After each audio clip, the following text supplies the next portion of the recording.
Voilà, donc ce soir, moi je vais parler des React Server Components et Server Action. Je pense que c'est l'un des plus gros topics actuellement dans la communauté React, en tout cas depuis fin 2023, même si on verra que ça ne date pas de 2023, bien sûr. Et si... Ok, je vais marcher. Petite introduction sur moi, donc je suis Joachim, bien sûr. Et de pratique web, spécialité React au sein d'Alicia.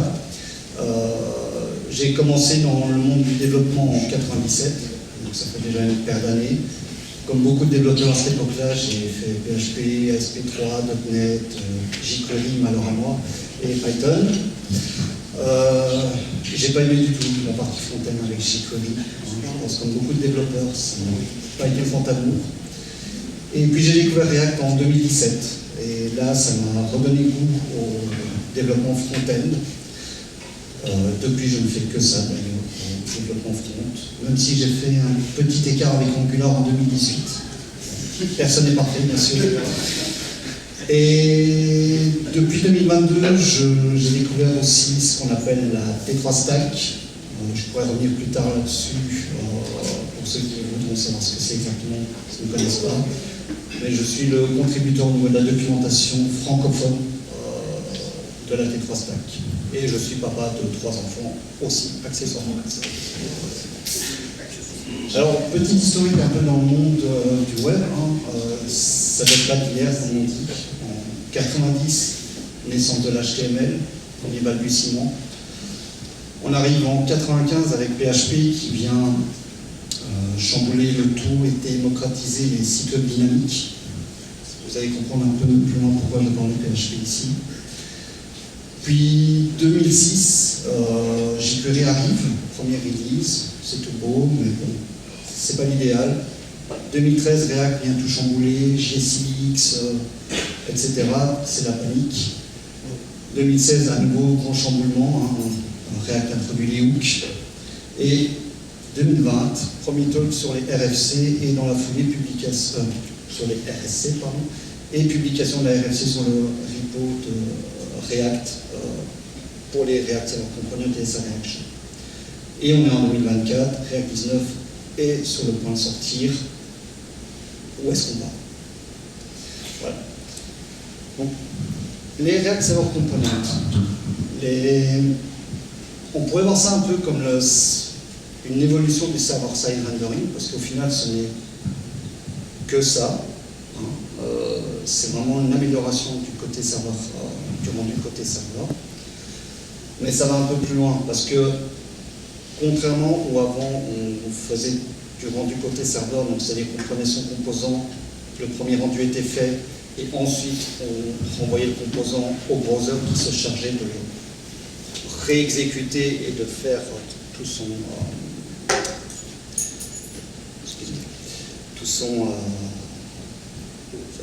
travail. Tout son travail, merci.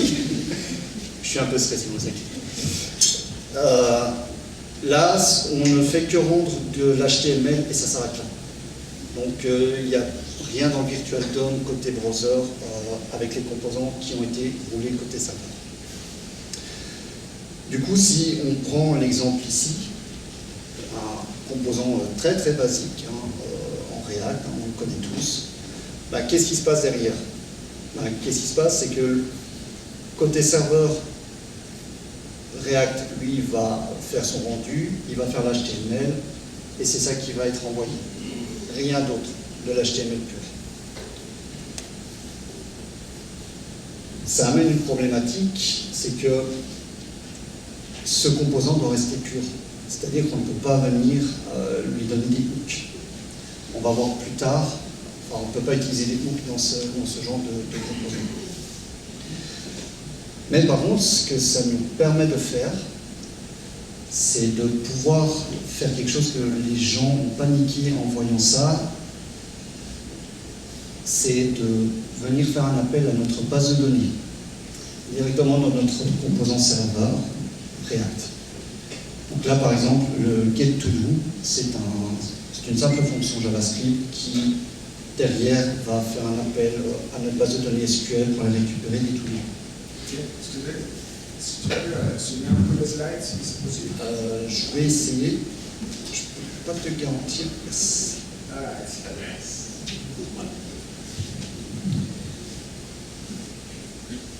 Et donc, comme je le disais, tout se fait côté serveur. Donc, il n'y a vraiment rien d'autre que l'HTML au final qui est envoyé au client. Et du coup, là, vous vous dites, OK, c'est bien beau, mais comment j'interagis avec mon utilisateur au final? Parce que là, j'ai plus accès au state, j'ai plus accès au lifecycle de React, j'ai plus accès à rien. Ben là, c'est l'introduction de ce nouveau keyword que beaucoup ont du mal à des fois comprendre, c'est le use client. Le use client, ça vient juste dire à React, et le composant qui est ici, ben, c'est un composant client, comme son nom l'indique. Et ça veut dire que côté serveur, il va faire son premier rendu comme avec du SSL, d'accord? Et ensuite, vu que le composant est renvoyé au client, la React, côté client, lui, ben, il va reprendre la main, il va le re-render à nouveau, le réexécuter et exécuter les hooks si on a un nom comme use effect, etc. Du coup, ça donne ce type de composant-là. Ça, c'est des composants tout à fait classiques. Hein. On connaît, il y a juste la différence avec le use client. Par contre, il y a une petite chose qu'il faut tenir en tête, c'est que dès qu'on rentre dans un composant qui est use client, tous les composants React qui sont appelés directement dans ce composant sont de facto des clients components. C'est-à-dire qu'on ne peut pas venir, imaginons là, dans mon spinner, j'aurais un call DB, ça ne marcherait pas. Parce qu'il serait exécuté côté client, et ça, c'est pas possible. Du coup, vous allez me dire, ok, ben, c'est bien beau, ça pose une certaine problématique, parce qu'imaginons, j'ai un layout, d'accord, comme toutes les applications React, qui chapeaute mon application, et je mets use client parce que j'ai besoin d'un hook dedans pour savoir, ok, je suis en dark mode, ou je suis whatever. C'est là la petite subtilité qu'il faut essayer de bien comprendre.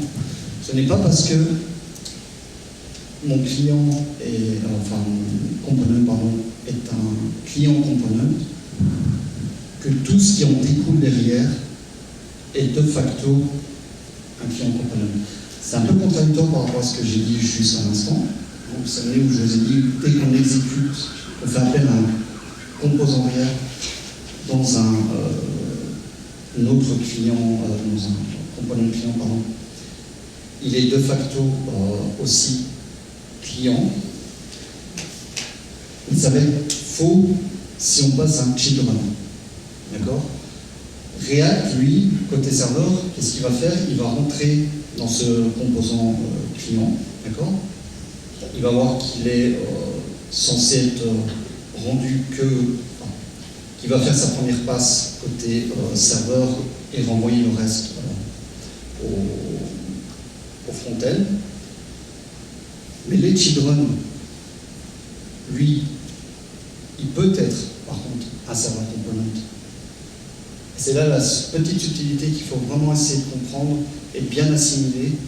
Ce n'est pas parce que je suis dans un client component que les children, je tiens bien à dire le mot children, sont d'office des clients components. Mais du coup, derrière tout ça, comment ça marche? Pourrais-tu revenir juste en arrière? Lequel des composants qui étaient du côté serveur là-dedans ou il n'y en avait pas là-dedans du côté serveur? Là, le seul composant qui serait côté serveur, c'est le children. Ok. Ouais. Merci. Très bonne question. Du coup, au final, comment on arrive à faire ça? Au final, ce n'est qu'une question de bundler. Et c'est là toute la problématique aujourd'hui. Et c'est pour ça qu'il n'y a que des frameworks qui sont capables de le faire aujourd'hui, parce qu'ils ont fait eux-mêmes leur propre bundler pour pouvoir séparer les serveurs et les clients components. Et ce qui est bien marrant, c'est que un développeur très connu, un développeur très connu de l'écosystème React l'a dit lui-même.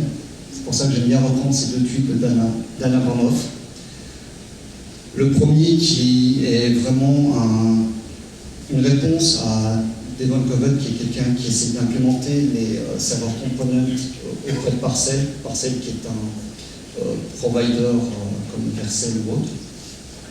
Et il le dit bien lui-même. Le plus dur pour l'adoption des serveurs components en dehors des frameworks, c'est de réussir à créer des plugins pour son bundler qui sont capables de venir séparer ces deux concepts et de venir les réunir au final dans le bundle. Et son deuxième tweet est assez intéressant parce qu'il dit que les use clients, c'est comme Astro, pour ceux qui connaissent Astro, qui est un librairie framework un peu comme React, et Use Server qui est comme TRPC pour le côté backend.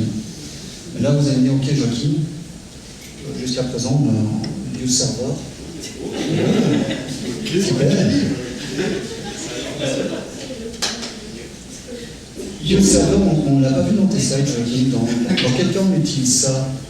C'est là le point suivant, c'est les server actions. Les server actions, c'est quoi? C'est des fonctions JavaScript assez simples qui vont venir nous permettre d'interagir. En fait, c'est comme des appels API. Et c'est là où on en revient un peu à PHP il y a une dizaine d'années où on fait tout, mais vraiment tout, côté avec React. C'est-à-dire on va fetcher notre base de données, on va faire des posts sur la page directement et on va pouvoir appeler des actions, etc. Ça ressemble à quoi? Un server action, il est assez basique. Ici, l'exemple que je vous donne. Donc, c'est un create to do qui prend un form data. Il faut savoir que les server actions, vous n'êtes pas du tout obligé d'utiliser dans des formulaires. On peut aussi appeler un server action sans que ça soit dans un formulaire. Et là, donc c'est assez simple, on voit, c'est une bête implémentation comme si c'était une base de données, je crée mon to-do, je l'enregistre dans mon tableau qui est en mémoire et je viens revalider la page, excusez-moi, je viens revalider la page sur laquelle je suis, ce qui permet de dire à React et refais la page et refais fais ton travail au final. De réaligner le DOM avec ces nouvelles données. Et ces server actions, vu que ce sont des simples fonctions JavaScript, on peut les appeler directement dans notre application React, sur un onClick, sur un onSubmit, au niveau d'un formulaire, etc. Et du coup se pose la question, est-ce qu'on a encore besoin de librairies comme Final Form, React Hook Form? Est-ce qu'on a encore besoin d'API? Tout est la question. Ça, on verra par après. Et bien sûr, là, on va se dire, vu qu'on ne peut faire ça qu'avec des frameworks, lesquels aujourd'hui sont capables de le faire. Il n'y en a pas beaucoup. Next.js, depuis leur version 13, aujourd'hui on est en version 14. Il faut savoir que Next, évidemment, c'est eux qui poussent le plus ce nouveau paradigme. Il y a aussi, ils ont débauché pas mal de développeurs de React depuis Facebook vers chez eux. Donc ça montre à quel point ils veulent pousser ça le maximum possible. Mais il n'y a pas que Next.js. Il faut aussi savoir que Redwood.js, pour ceux qui ne le savent pas, Redwood.js, c'est un framework qui permet de faire un CMS. C'est assez réducteur, mais c'est plus ou moins comme ça. Qui fait du GraphQL aussi, etc. eux, ils sont compatibles Server Component depuis la version 7. Il faut savoir qu'ils l'ont annoncé au React Summit de New York l'année dernière en novembre. C'était l'une des grosses nouveautés qui avait été annoncée. Il y a aussi le petit framework Wakyu, qui est un framework japonais. D'accord. Ce qui est marrant, c'est que Wakyu, en japonais, c'est du framework. Donc eux, ça fait un an qu'ils travaillent dessus et ils supportent les server components et les server actions depuis day one.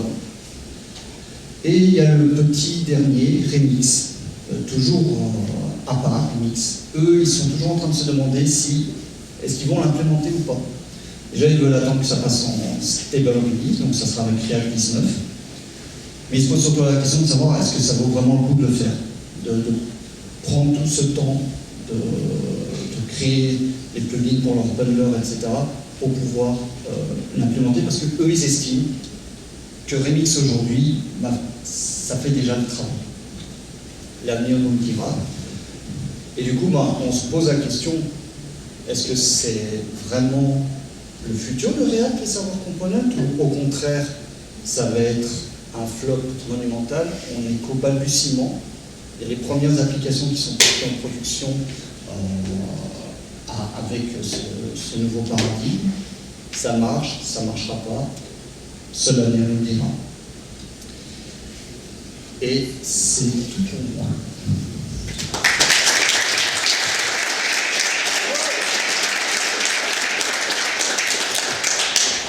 Si vous avez des questions. Oui. Les server actions, est-ce qu'ils sont seulement utilisables dans les server components ou dans les clients components? Non, on peut les utiliser vraiment partout. C'est ça la beauté. Puis est-ce que tu as un indice sur comment est-ce que c'est implémenté en dessous? Tu sais, le bundler, comment est-ce qu'il crée un endpoint pour cette fonction-là? Si ça peut être callé client-side. Alors, je sais comment Next.js font, c'est que eux, au build time, ils vont aller chercher toutes les fonctions JavaScript qui sont flaguées comme useServer. Ils vont créer un registre en interne pour savoir ils vont attribuer un tag à cette fonction, et du coup, rendu côté front, donc dans ton browser, React, lui, va savoir, ok, je dois appeler telle page avec tel tag, telle donnée, et quand le call est fait, tu vas arriver au niveau de Next, et lui, il va savoir, ok, c'est ce tag-là, donc c'est cette fonction-là que je dois venir exécuter, et voilà. Merci. D'autres questions? Ouais. Non, c'est pas une question, c'est un commentaire. Ouais. Hier, j'ai un collègue qui a eu le bug dû au use client et il utilisait Next.js et donc ça l'a saoulé, il a abandonné. Donc, grâce à toi, demain je lui expliquerai qu'en fait il faut juste qu'il fasse un petit run et que merci beaucoup. Oui, c'est l'un des plus, je vais dire l'un des plus gros bottlenecks pour moi en tout cas. J'ai eu du mal aussi à comprendre au début parce qu'en effet l'erreur elle est un peu bizarre dans Next.js. Mais c'est vraiment comprendre que tu peux vraiment mettre n'importe quoi en tant que c'est en chiffre. Si tu l'appelles directement, c'est d'office. Tu n'as pas le choix. Dans l'autre sens, ça ne marche pas. Si on a un React Server Component et puis un Shadow dedans, ensuite on ne peut plus avoir les composants finaux. Si, D'office. c'est juste que quand tu es dans un serveur component, il faut savoir que de base, tout est serveur component. Pour React, c'est tous les serveurs components. C'est toi qui vas juste dire, ok, ce composant-là, j'ai besoin qu'il soit client parce que j'ai besoin du lifecycle de React, parce que j'utilise des hooks, etc. D'autres questions? Non? Bon. Merci beaucoup.